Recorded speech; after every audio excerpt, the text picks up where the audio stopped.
4.7 IFM. Report!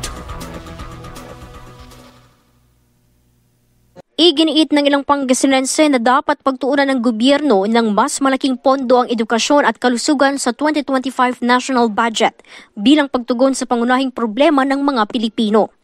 Ayon sa ilang Pangasinense na nakapanayam ng IFM News Tigupan, kinakailangan na mag-invest ang gobyerno sa edukasyon ng mga kabataan dahil sila umano ang pag-asa ng susunod na henerasyon.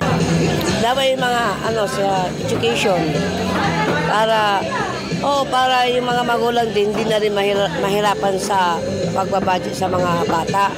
Kaya yun, mas gugustuhin ko sa mga bata ang bibigyan ng edukasyon. Mas maganda sa education. Siyempre, para sa mga bata, future sila ang future na ng bansa. Kaya kailangan education.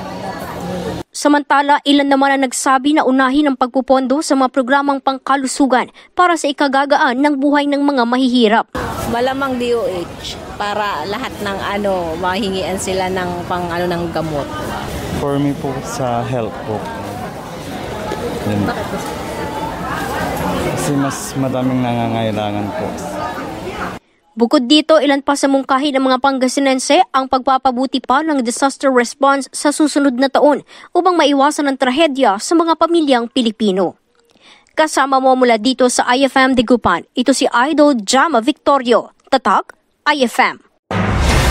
IFM News. IFM News. IFM News.